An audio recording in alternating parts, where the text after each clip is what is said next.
A minha saudação e respeito aos amados pastores Luiz e Sandra Pedroso, titulares desta 8ª Igreja Batista Filadélfia, em Curitiba. Também a minha saudação fraternal aos pastores Gilson Bétega, que compõem o ministério da mesma, e agora o recém-chegado pastor Jorge Gonçalves. Queridos irmãos e irmãs, hoje vamos estudar uma importante lição escrita por dois grandes vultos da literatura evangélica, notadamente da denominação batista independente. O decano pastor José Taborda Lima e o pastor Elton Batista de Mello, titular da Igreja Batista Independente do Portão nesta cidade e presidente da Junta de Educação e Publicações da nossa convenção e também da Editora Batista Independente. O título da nossa lição de hoje é a relevância da profecia no culto cristão. O texto base, o texto áureo, está lá em Provérbios capítulo 29, versículo 18.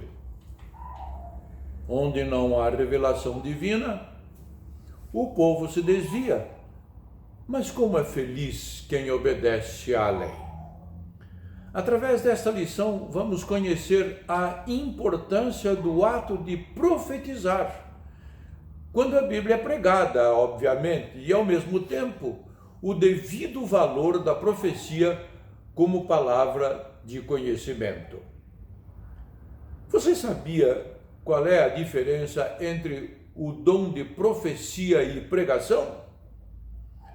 Antes, vejamos a conceituação desta palavra profecia, que é uma mensagem com admoestação ou predição proferida por um porta-voz de Deus aos homens. Aliás, esta descrição está dada por Orlando Boyer em sua pequena enciclopédia bíblica, na página 620, cuja edição foi impressa na imprensa metodista lá no ano de 1969. Mas o que nos interessa é conhecer o pensamento e a descrição dos nossos autores. Profecia, em sentido lato, puro, é sem dúvida um dom e é concedido soberanamente pelo Espírito a quem ele quiser. E a pregação, que também é profecia, é o cumprimento da missão da igreja anunciando o Evangelho. Quando Jesus veio a este mundo, exerceu tríplice missão: a de revelar, governar e reconciliar o povo de Deus. Nada mais era do que evidenciar os ofícios do profeta, do rei e do sacerdote. Vejamos a função de cada um desses ofícios, cujo motivo era, primeiro, revelar a vontade de Deus para com o seu povo; segundo, exercer o mandato divino sobre a nação; e terceiro, representar o povo diante de Deus, função específica do sacerdote. Interessante observar que o Senhor Jesus tinha ciência dessa realidade em si próprio. Foram em 3 episódios distintos. Primeiro, ao ser rejeitado pelos nazarenos, ele afirmou que um profeta não tem honra em sua casa. Está registrado lá no Evangelho de Mateus, capítulo 13, versículo 57. Segundo, quando entrou em Jerusalém, o povo reconheceu que ele era profeta. Também está registrado no Evangelho de Mateus, capítulo 21, versos 11 e 46. E terceiro, os seus discípulos o consideraram profeta poderoso em obras e palavras. Quem registrou foi Lucas, e está no capítulo 24, versículo 19. Consideremos agora a profecia ou ato de profetizar. Bem, já sabemos que profecia é o ato de profetizar. Como afirmou o apóstolo Pedro em sua segunda carta, capítulo 1, versos 20 e 21. Deus usou pessoas inspiradas pelo Espírito Santo para escrever tudo quanto está na Bíblia, seja acerca do passado, presente e para o futuro de Israel, bem como sobre a vinda de Jesus e da Igreja do Novo Testamento. O que significa isto? Que é uma mensagem direta de Deus para ser transmitida a outras pessoas nas várias nações. Alguns exemplos de profecias que foram entregues por meio da escrita. É o caso dos 10 mandamentos, que foi através de comunicação direta de Deus para Moisés. E a gente encontra este fato no livro de Êxodo, capítulo 20, versículos de 1 a 17. O mesmo fato aconteceu com Maria e José, por meio de visões, e destacamos ainda Abacuque, Isaías, Ezequiel. E por meio de sonhos, Daniel, Nabucodonosor, Faraó, e assim outros relatos deste meio de comunicação de Deus para os homens. São mensagens proféticas. Interessante observar que através das profecias foram revelados o caráter de Deus, seu plano para a salvação e até mesmo as suas preciosas promessas para o homem. Sacerdote e profeta no Antigo Testamento, a gente observa que o sacerdote era o encarregado de levar os anseios do povo perante Deus, enquanto os profetas revelavam para o povo a vontade de Deus. Observe o papel da profecia na pregação, e o texto está em Hebreus capítulo 1, versículos de 1 a 10. Ali reforça que no passado Deus falou através dos seus profetas, enquanto hoje é através de seu Filho Jesus. E a mensagem clara anunciada por Jesus até os nossos dias é que Ele é o caminho, a verdade e a vida, e que ninguém vem ao Pai na condição de salvo se desobedecer os seus ensinos proféticos. E o pastor nos dias atuais, qual é a sua função? É também profeta, pois anuncia a palavra do Senhor, prenunciando o futuro e insistindo para que o homem endireite o seu caminho. Então atente bem, sempre que você ouvir uma pregação, da boca daquele servo estão fluindo profecias. Por isso, a mensagem não pode ser do homem, como que querendo agradar a alguns, mas de Deus, através do homem.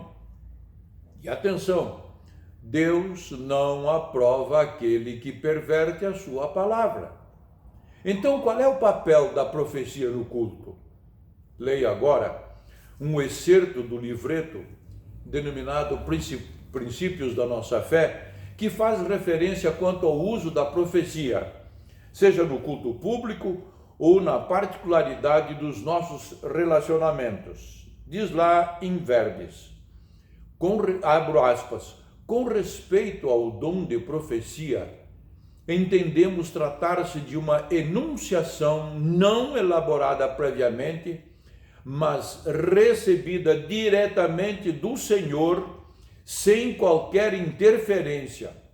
O dom carismático tem a função de edificar, exortar e consolar, mas não predizer e ordenar sobre assuntos da igreja ou vida particular de alguém.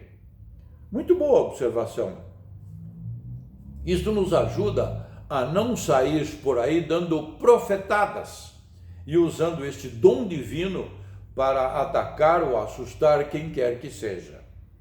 Todavia, esse dom carismático está disponível a todo cristão. Veja lá o que o apóstolo Paulo ensina em sua primeira carta aos Coríntios, no capítulo 12, versículos de 7 a 11, e depois capítulo 14, verso 31. Aqui está em resumo algumas recomendações que ele postou ali, o apóstolo Paulo, advertindo os crentes para discernirem o que é profecia como mensagem vinda de Deus e as profetadas, que são recados que não edificam a igreja. Para espanto nosso, os autores desta lição fazem uma séria advertência, informando que existe ainda nos nossos dias crentes que não acreditam que o Espírito Santo fale nos nossos dias atuais. Esses tais são denominados cessacionistas, dando a entender que o Espírito Santo cessou de falar-nos. É o cúmulo da incredulidade. Há uma referência muito oportuna nesta lição sobre o fundador da missão Örebro, lá na Suécia, que afirmou: cremos que ainda hoje o Espírito Santo fala e conduz a sua igreja, e para isto continua usando homens e mulheres para serem porta-vozes da mensagem do Evangelho. Na dúvida, fiquemos com o que a Bíblia nos afirma. Como conclusão, atentem para o que lhes vou transmitir. Durante anos, a igreja, em geral, tem tido posturas extremas, ou seja, uns creem que os dons cessaram, outros dão tanta importância aos dons carismáticos que, ao final, acabam por supervalorizá-los, equivocadamente. Esses dois extremos devem ser evitados, pois ou geram uma espiritualidade fria ou uma espiritualidade efervescente, baseada na experiência pessoal. O medo dos dois extremos, por outro lado, gera outro problema: a mornidão espiritual. Todavia, a Igreja do Senhor, e você que me assiste deve fazer parte dessa igreja, deve ser viva e vibrante como é o nosso Senhor. Ela não está na terra a passeio, mas continua com a mesma missão profética de denunciar o pecado e apontar para o reino vindouro. Mais ainda, a igreja é dada a incumbência divina de batalhar contra as obras do mal, avançando e lutando o bom combate no poder do Espírito Santo. Por isso precisamos de avivamento para os nossos dias. A Bíblia nos convida a vivermos pela fé, vendo o sobrenatural, sendo natural, pois somos cidadãos do reino. Não devemos ter expectativas menores do que aquilo que a palavra garante, que ele tem, afinal de contas, endereçado para nós. Sejamos cristãos cheios e transbordantes do Espírito Santo.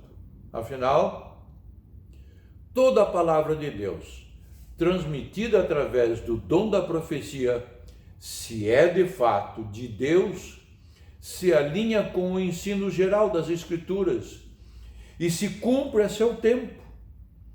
Esta afirmação está registrada em Deuteronômio, capítulo 18, versículos 15 a 20. Em resumo, qualquer que falar outra coisa, se não for mensagem de Deus, morrerá. Portanto, o mesmo Espírito Santo que inspirou o povo nos dias do Velho Testamento é o mesmo que inspirou o Senhor Jesus durante o seu ministério aqui na terra até os nossos dias. Restou alguma dúvida? Estamos às suas ordens, como Igreja Batista Filadélfia ou pessoalmente, mas antes busque a sabedoria que vem do Espírito Santo. Que Deus lhe abençoe. Amém.